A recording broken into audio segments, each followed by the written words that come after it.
Danes vas vprašam, ekosistem ali pa egosistem. No, tale egosistem izvira iz stare Anglije, ki so bili toliko premožni, da so to svojo ošabno in egoistično premožnost kazali na ta način, da so imeli samo travo. Se pravi, samo travo, nič posajeno, nič nasajeno in dejansko so s tem dokazovali, da imajo toliko denarja, da njihova zemlja ne rabi ničesar roditi. In to je dejansko postal nek prestiž oziroma neka simbolika prestiža, ki ni več trend, absolutno ni več trend.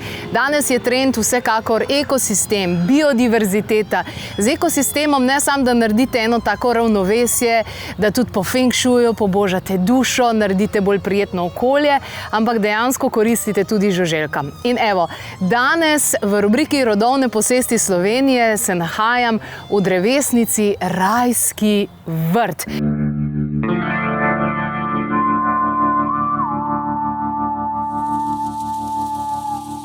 Zdaj pa poiščem Jerneja, ker vem, da mi bo zelo dobro pomagal, ker mi je že. In Jernej!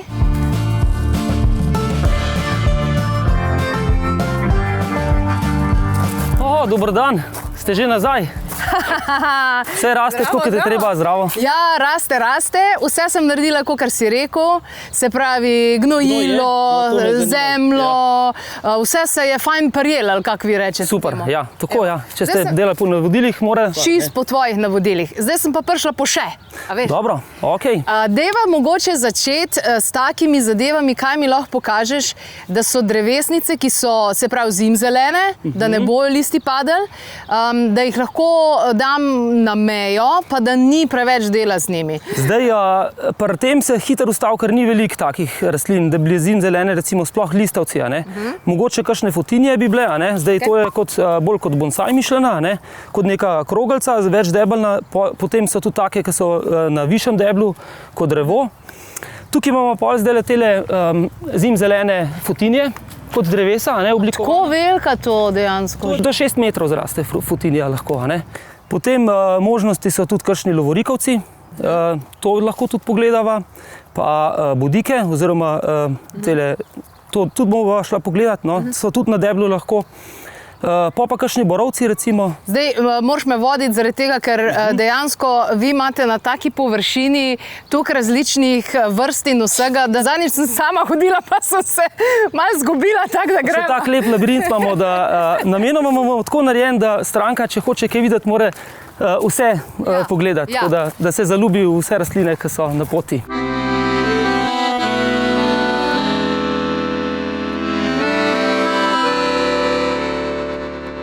Kaj bi šli zdaj pogledati? Kam gremo? Kaj bi najprej pogledali? Smo rekli... Nekaj lepega mi pokaži. Jaz bi pokazal eno navadno drevo, tisti javor, recimo, ki bo jesen, najlepše drevo v vrtu. Evo, ja, recimo, no pa pojmo. Ampak v bistvu je pa tamle je pa center, a ne? Tamle je center, ja, ki je obeležen tudi z našim pač takim vrtnim bonsajem. Wow, kašen velikan, lepa gore se od zadaj vidijo. Zdaj pri teh bonsajih je prednost to, ker v resnici sicer res, da so malenkost dražji, ampak v resnici ne potrebujejo veliko, da naredijo vode. Jernej, kaj pa je to? To je pa arokarija. To je ogromno drevo drugače. A res? Sam tole zihar ni iz Slovenije. Ne, tole je Južna Amerika. Wow. Sicer pri nas dela, če je kakšna hujša zima, kdaj kaj tudi pozebe, ampak načeloma naj bi zdržala. Pa zelo visoko drevo, 30 metrov recimo. To je fajn vedeti. Ja, za kakšne manjše vrtove mogoče je boljše kaj drugega zbrati. Ja, tako kot sem rekel, pri teh bonsajih je to fajn, ker v resnici je sam po sebi že dosta. Zdaj, če je neka skala pa malo trave, lepo negovane, je že vrt urejen, ni treba ne vem kaj vse dati. Se pravi, iglavci so bolj za tista tla, ki ni bogata zemlja. Predvsem je važno, da ne zastaja kakšna voda, recimo. Zdaj, zato pa tudi predlagam, zdaj, v teh časih, ko je te suše malo več, so iglavci precej stabilna rastlina. Bolj je problem, če voda stoji, recimo. Tukaj so vse iglavci, ne? Tole so iglavci, ja. in so tudi bolj preprosti za vzdrževanje, kot recimo listavci načeloma. Ne. Treba je pa vedeti, da pri iglavcih iglavc zamenja vse liste oziroma igelce na 3 leta. Se pravi, tiska misel, da bo dal k bazenu iglavc zato, da ne bo padal, se je zmotil. Ne. Treba se je dobro razmisliti, za kakšno funkcijo ima drevo, ki ga boste sadili. Ne. A lahko še pogledava, tamle imaš to povešava cedra? Ja, tale je atlaška cedra. Wow, koliko je lepa. Srebrna atlaška cedra, ja, zelo ima močno tole modrikasto barvo. Načeloma je fajn za vrtove, zato ker ne more uideti izpod nadzora v smislu višine. Ne. Kaj, a ne zraste tukaj visoko? V višino ne gre, načeloma samo dol raste. Ne. V bistvu vse veje načeloma tako, ne, pač dol padajo. Ne. Zdaj, če bi hotel nekaj, da bi se nekaj ali skrili ali razširili, bi mogli podstaviti za en čas. Ne? In to bi v eni sezoni, recimo, ali pa 2, bi pol ta veja tako stala. Ne? Za tistega, ki ima malo smisel, kako bi to uredil, je to zelo smiselna zadeva za manjše vrtove. Recimo, no, to je recimo druga cedra, ki smo že bili tukaj, ki gremo mimo. Aha, ta je zelena. Ta je zelena, ja, to je pa himalajska. Tale gre še bolj v širino, več širine dobi, no, in tudi višino lahko dobi, ampak je še zmeraj nizko drevo. Ne? Kaj pa kaj takega, veš, da malo zastreš poglede od sosedov pa to? Zdaj je odvisno, imate od tal, da bi rabite ali gor v višini? Ne, od tal recimo. To je, zdaj oboje pride upošteva. Recimo zdaj, če gremo tukaj čez tole našo senco, kjer so načeloma rastline bolj za senčno lego. A vidite, recimo to je vse stvar gojitvene oblike. Recimo zdaj to je ista bodika, sam da ni na deblu, ampak je kot od tal raste. To je druga bodika, taka, ki ni pisano listna, recimo. To so zimzelene obe. Raste zelo počas, kar je tudi dobro za pač manjše vrtove oziroma za vrtove, kjer ljudje ne bi radi veliko časa preživeli z delom. Tukaj so različne cvetoče, to so azaleje, recimo, sicer so malo bolj zahtevne, ker rabijo kislo zemljo. A so pa lepe? Zelo lepe, ja, cvetijo sicer kratek čas, kakšen mesec, ampak v dobrih pogojih lahko se to tudi podaljša.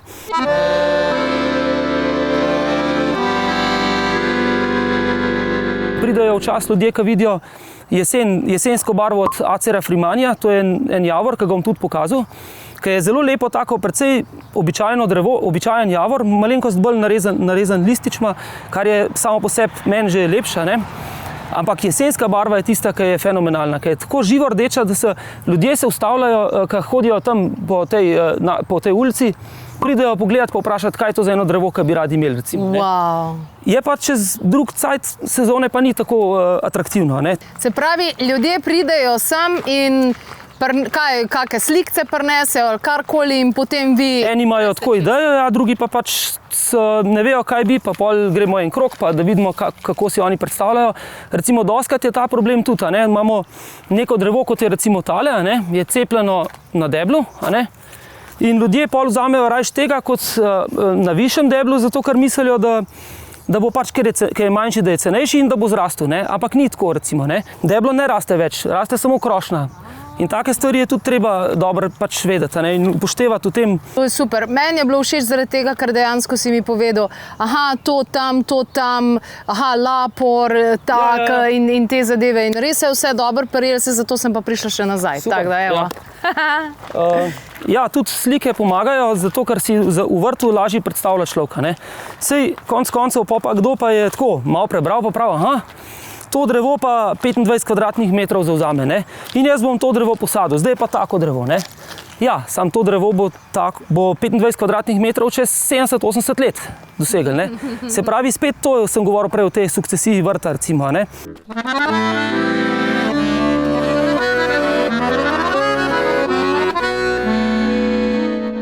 Ampak v resnici imate tukaj različnih velikosti že. Seveda, ja. Da ti dejansko z enim nakupom lahko stvariš vrt, kada je že 20 let posajena. To se da, ampak to je pač finančno večji zalogaj za človeka. To je ambrovca, Liquidambar styraciflua. Ima več takih okrasnih momentov. Recimo prvo je to ljubje uplotenelo, recimo. Se pravi, to je vedno tako, ko človek gleda, pol tudi detajli so zelo pomembni tudi lahko. In je tudi jesenska barva rdeča, rab pa malo bolj kislo zemljo, pa zelo pretočno, tako da Ne, pust, preveč bo stvari. Greva na javor. tukaj, ko gremo mimo, ne, še lahko povem, recimo tole je tulipanovc, zelo, zelo hitro rastoče drevo, je atraktivna rumena barva bolj, Wow. pa cveti, lepi cvetovi so, sicer majhni, ampak zelo, zelo lepi, ne. Še na poti do tistega javorja, evo, bi se še tukaj ustavil, to je pa karamelovc Wow, karamelovec. in sam po sebi zelo, zelo zanimivo drevo in jesenska barva se tudi spremeni v rdečo, tako da je v sezoni se spet spreminja. To so zdaj te vsi različni javori.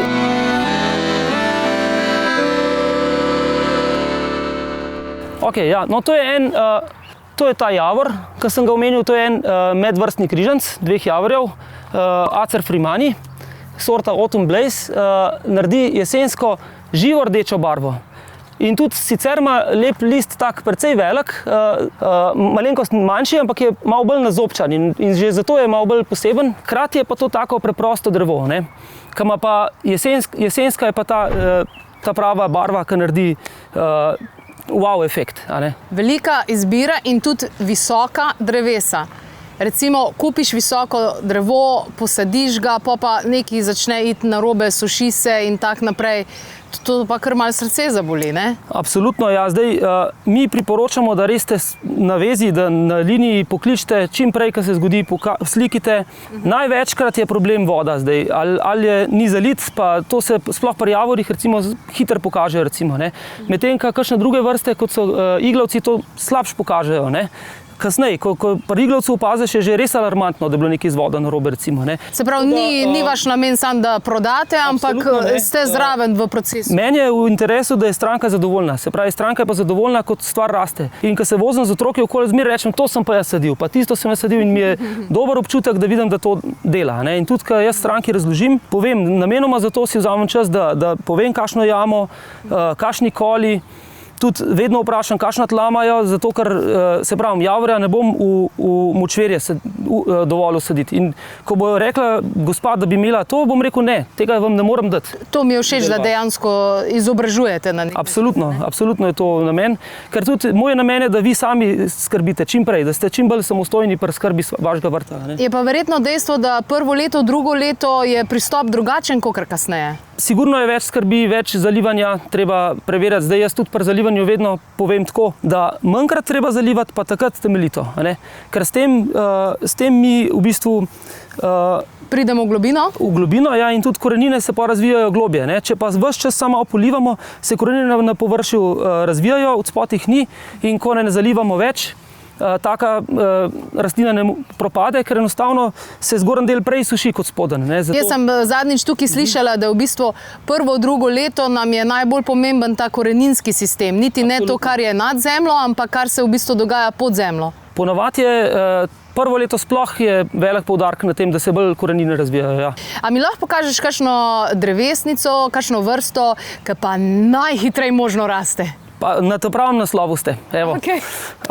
To je recimo glih tale rastlina, Pavlonija se imenuje. Zdaj recimo to je res majhna rastlina, pa tudi verjetno prvo leto ne bo naredila ne vem kaj, ne. Drugače pa raste po 2 metra, 3 metre na leto recimo, ne. 2 metra, 3 metre na leto? Ja, in listi so ogromni, načeloma tako veliki, zdaj se pravi, če bi bilo to v tleh. Jaz sem slišala, da glicinija tudi hitro raste. Glicinija je kot uspenjavka, ja, hitro raste, ampak tudi približno ne tako kot tole, no. Ja. Saj so tudi druge še rastline, ki hitro rastejo, recimo tudi robinja hitro raste, a ne, načeloma. Ampak ta je res ekstremna. Saj zdaj vidimo, to so pač letošnji, a ne, poganjki. Sem pa videl glih, mislim, v naravi zadnjič drevo, ki vidim, ki je res 3-metrska veja. Tako debela, že letos narejena, no. Tako da to je res hitro rastoča vrsta. Načeloma jih tudi sadijo nekje prav zato, da jih bojo imeli za drva, recimo, a ne. Evo, tukaj imamo pa morje enih rastlin za žive meje, od različnih velikosti do različnih vrst. Imamo ciprese, ki sicer trenutno niso najbolj priljubljene zaradi kresnika pa drugih bolezni, ampak konkretno tale recimo ni tako občutljiva. Potem imamo lovorikavc različnih velikosti, hitro raste, zimzelen tudi, a ne. fotinje, prej smo gledali fotinjo kot na deblu, kot drevo, tukaj imamo pa recimo isto rastlinsko vrsto v uporabi kot živa meja. Zelo priporočam tudi živo mejo iz tise. Pravijo, ker je strupena, pa ima tako negativno konotacijo, ampak v resnici je to najlepša živa meja. Prvič, najmanj dela je z njo, tudi najbolj gosta raste sama po sebi in lepo se obrašča z debla in tudi po rezi ostane lepa, medtem ker recimo pri lovorikovcu je treba paziti, kako odrežeš, ker če režeš na pol liste, pa so te relativno grdi lahko listja. Tudi takoj porezana živa meja je potem lahko grša, kot recimo neka tisa, ki je pa res kraljevska rastlina in je dolgoročno ena najlepših in najbolj uspešnih živih mej.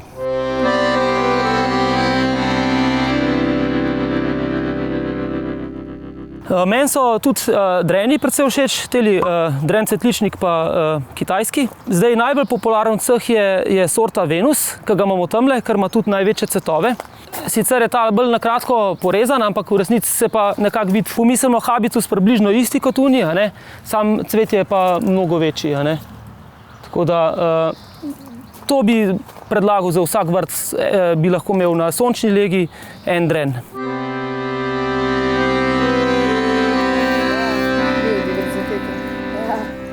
Tukaj imamo različne vzpenjavke, od trte, kivija, bavarskega kivija, ki je malenkost manjši, pa samo oploden, do tele vajčeve trte v različnih variantah. Ene so s karpatimi listi, druge so z liho pernato deljenimi listi. Vse imajo tudi jesensko barvo, rdečkasto. Potem imamo pa še meni zelo zanimiva rastlina je tale čokoladna kebija. Zdajle trenutno vidim, da ne cveti sicer več, da je že odcvetela, ampak plodovi so taki zelo temno vijolični, že skoraj bi rekel na črno mejijo in vonj po čokoladi imajo. Tako, to se mi zdi res zanimivo.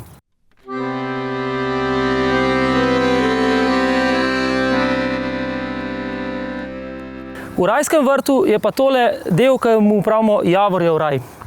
In sicer tukaj so pahlačasti javori, eni jim pravijo tudi japonski, kar je sicer zmotno ime, prihajajo pa iz Japonske. Ja. Imamo take, ki rastejo navzgor, pa take, ki rastejo navzdol, rdeče, zelene, raznovrstnih odtenkov, tudi narebranost listov je različna, te so malo bolj polni. Če gremo naprej, vidimo take, ki imajo bolj narezan list. Načeloma so primerni za vsak vrt, ker so tudi rastejo počasi, ne zavzamejo preveč prostora, da se jih tudi omejevati v rasti. Edino, kar je fajn, je, da imajo zelo rahla tla z veliko organske mase. Pa če so malenkost kisla, so tudi barve bolj izrazite. Recimo nekateri imajo svojo vrednost v barvi stebla, recimo, tale, kot naprimer tale, ki ima tako rdečkasto barvo. Spet naslednji imajo barvo lista, tako posebno. Imamo tudi take pisanolistne, ki grejo iz belkaste, rožnate na zeleno. No, ta je pa sangukaku, predvsem zaradi te rdeče barve, debla, pomemben in poseben.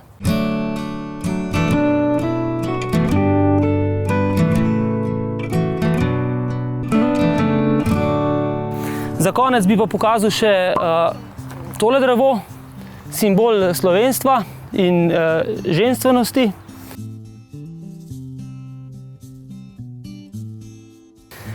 Mislim, da spada na vsak slovenski vrt ena lipa. No, evo, tukaj smo pa prišli še do brez, ki je tudi nekako simbol slovenstva. Imamo več različnih sort pa vrst. Recimo, to je sicer himalajska breza, ampak je zelo pomembna zaradi tega izrazito belega ljubja že v mladosti. In nasploh je bolj bela kot navadna breza, ki jo vidimo pa tukaj, recimo, ali pa tukaj, ki rabi nekaj časa, da rata bela. Breza je sicer lepo drevo za na vrtove, ampak za prav urbana okolja pa ni najbolj primerna. In sicer zato, ker zelo slabo prenaša sol v tleh, ki se izteka iz cest, recimo, ko jih solimo za proti zmrzali.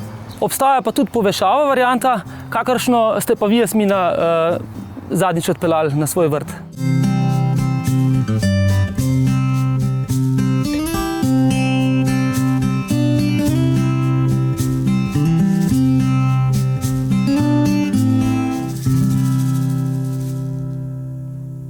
tako sem si jaz to zamislil, no? Na vašem vrtu. Se pravi, mava v bistvu zdaj... Ogrodje mava, vmes se pa da še vedno dodati po potrebi, a ne? Evo, mava vse. Velja. Še dobro, da sem s prikolcev. Najlepša hvala za obisk. Hvala ti. Te pokličem, če bo karkoli, oziroma ti javim, kako bo rasel. Brez težav.